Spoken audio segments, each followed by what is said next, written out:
There is a certain kind of person who is very strange. They walk into a room and almost instantly feel that something is off.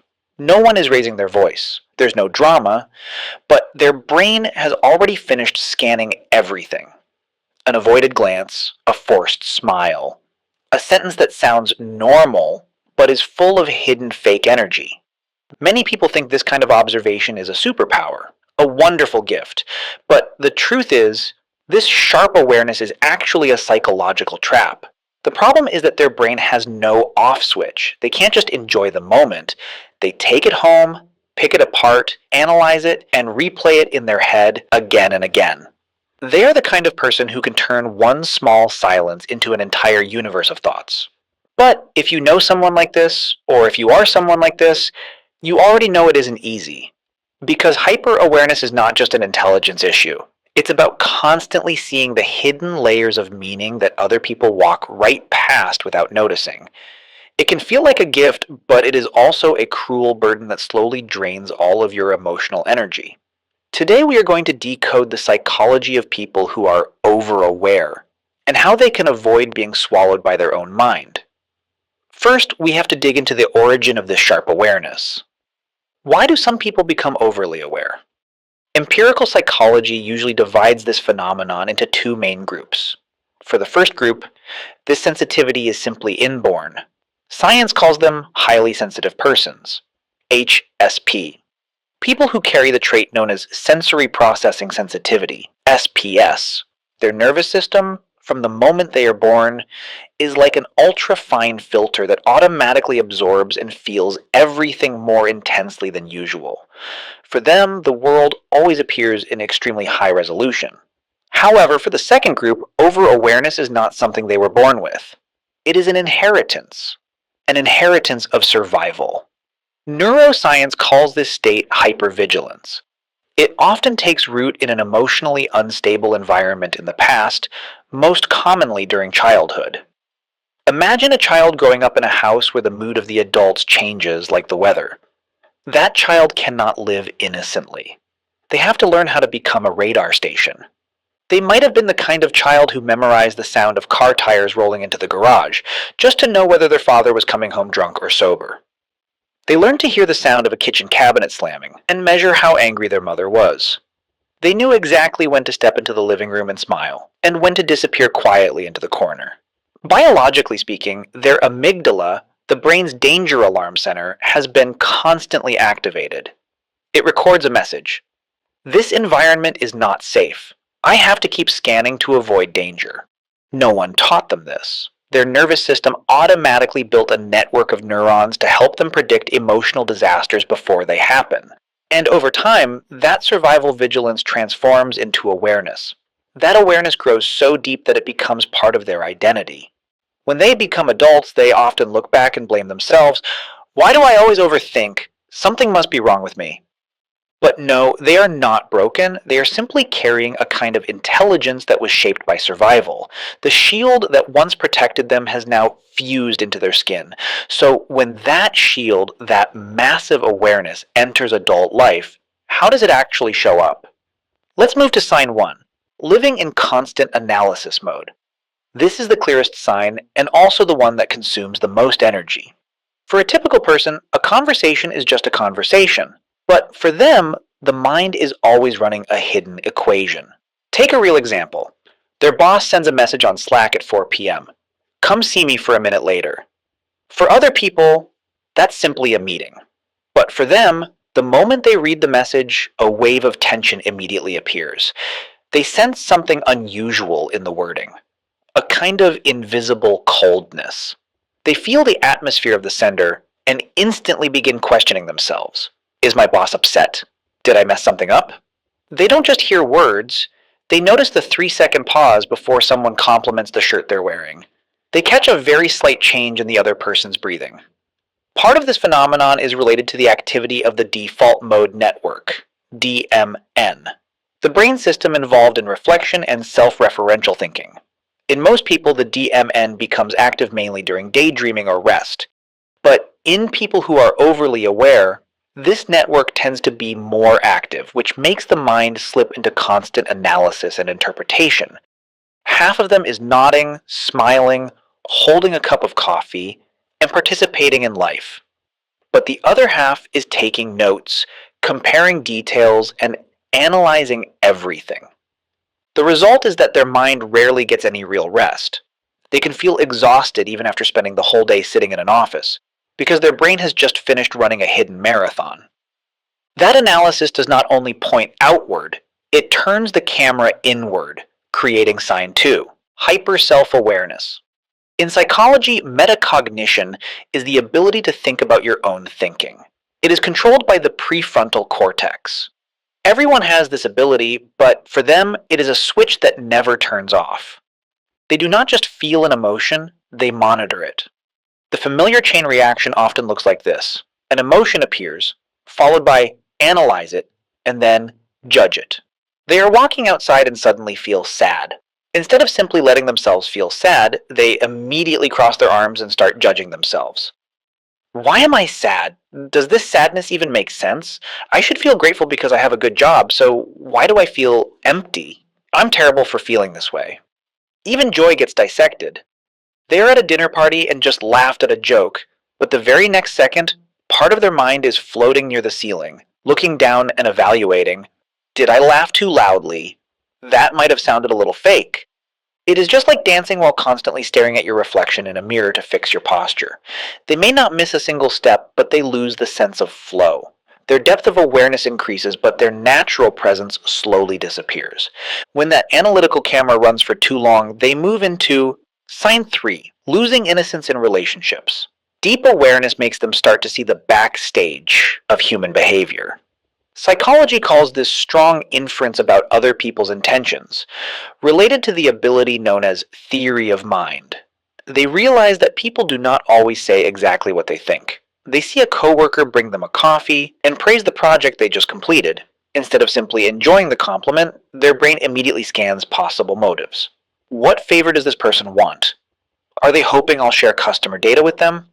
They realize that kindness sometimes comes with conditions. Affection can sometimes be a calculated investment. And the confidence of a man on a date might simply be a curtain hiding his fear of rejection. This creates a quiet kind of loss. It is not the loss of childhood innocence, but the loss of relational innocence. The ability to fully trust the surface of words is no longer there.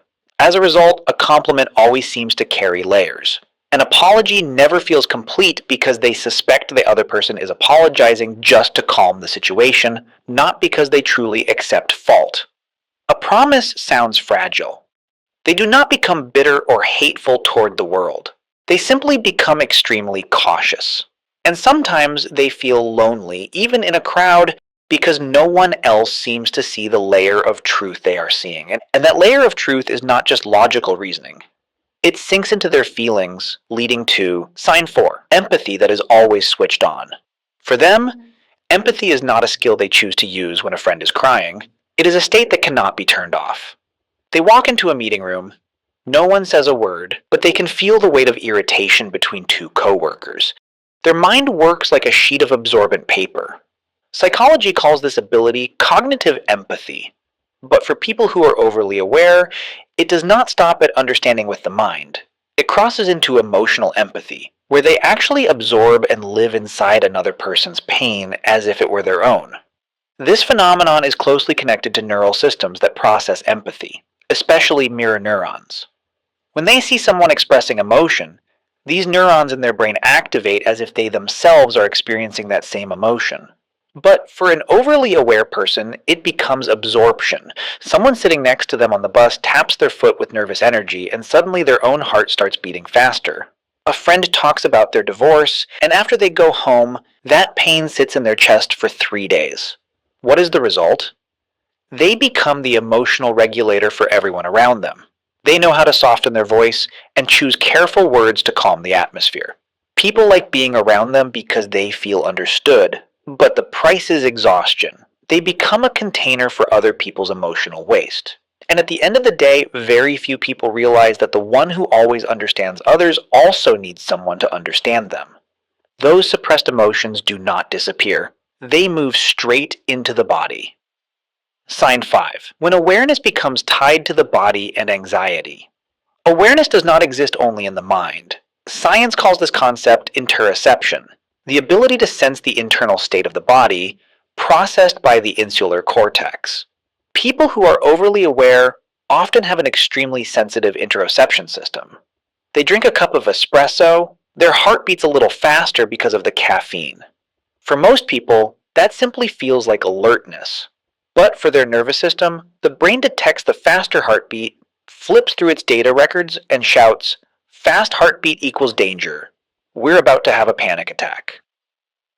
Normal physical sensations become exaggerated warning signals. This creates a brutal anxiety loop. A physical sensation appears. Then, the brain misinterprets it as danger. Then, the body activates a stress response and releases hormones like cortisol, which leads to even stronger physical sensations. The result is that their body becomes a constant stream of emergency data. They feel restless and uneasy all the time, even when nothing truly bad is happening. When signals from the body and emotions become overwhelming, the mind starts searching for one final escape to restore order. That is when awareness quietly transforms from a lens of observation into a strategy of control. This is not control over others in a forceful way. It is a subtle inner defense mechanism. They operate based on an unspoken belief. If they can predict every possible variable, they will not be surprised by pain. For them, understanding becomes a kind of armor. They believe that seeing the landing point of disappointment ahead of time will prevent them from collapsing when it finally arrives. Their mind begins running simulations non-stop, quietly and endlessly in the background. They ask themselves, what if that person suddenly pulls away? What if everything they are working so hard to build disappears tomorrow? If the worst situation really happens, how should they react so they do not fall apart? This leads to a state called analysis paralysis. They get trapped inside a maze of assumptions, living in 10 different versions of the future while dissecting every possible risk, even when the present moment has not fully happened yet. This constant vigilance keeps them from ever fully belonging to the present. The cruelest result of this protective strategy is the trade-off it creates. In trying to stay ahead of pain, they slowly step outside their own life. Instead of participating in the flow of life with all its uncertainty and beauty, they begin managing life like a high-risk project. Protection replaces presence, leaving them exhausted from constantly guarding against the ghosts of the future. So what can overly aware people do? They cannot simply turn off their awareness. It is like asking someone with perfect vision to try to see everything as blurry. The solution is not to become less aware. The solution is to stop carrying everything. In psychotherapy, this usually involves setting emotional boundaries and adjusting patterns of thinking. They need to learn how to notice things but refuse to absorb them. People who manage to move beyond this burden often anchor themselves in 3 freeing principles. First, not every silence is a hidden message. If someone replies slowly to a text, sometimes they are simply exhausted. If a coworker walks past without smiling, maybe they just have a headache. They learn not to personalize everything. Second, not every emotion that appears needs an action to solve it. Anxiety may show up. Instead of rushing to analyze why, they simply say, "Oh, my heart is beating fast, it's just a physical sensation."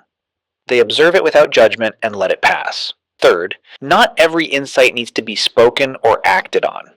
They may see someone's insecurity clearly, but they do not have to become that person's therapist. They may notice instability in a relationship, and sometimes the best response is simply to step back. They begin to realize that clarity is only a gift when it comes with boundaries, knowing what belongs to them to handle, and what belongs to the world to leave alone. When they practice this kind of letting go, something remarkable begins to happen. Their awareness does not disappear. It softens. It matures. They still see deeply into human nature, but they no longer cling to the flaws of others. They can still feel the energy of a room very strongly, but they are no longer pulled into its current. The shift happens inside them. They move from using awareness to predict to using it to be present. They move from fear to curiosity. Instead of analyzing whether someone's smile is fake, they simply enjoy a sunny afternoon and a good cup of coffee. Their life finally becomes lighter, not because the outside world becomes simpler or because people suddenly become less complicated. The world is still full of contradictions. Life becomes lighter because they stop trying to carry every equation of the world on their shoulders at the same time. They cannot turn off the ceiling light in their mind, but they can change its intensity. They can turn it from a sharp laser that exposes every flaw into a warm candle. A candle bright enough to understand human fragility, yet gentle enough to warm themselves as well. These are the people who think deeply, the people who feel deeply. If you ever look at them and notice their quietness, understand that it is not indifference. It is a beautiful form of wisdom, a wisdom that has learned to understand life instead of being imprisoned by it. If this feels familiar, if you see yourself somewhere in the world of overly aware people, leave a comment about the sign that fits you the most. And remember, you are not alone on this journey. The depth you carry is not a flaw. It is a gift that is waiting for your understanding and compassion. If this video helped you feel a little lighter and gave you a new way to see yourself, please press like and share it with a friend. Someone who may also be tired of the noise from a mind that never truly rests. Your understanding today might be exactly the comfort they need. Thank you for watching until this moment. I'm Apex. Don't forget to subscribe to the channel so you won't miss any upcoming videos. Goodbye, and see you next time.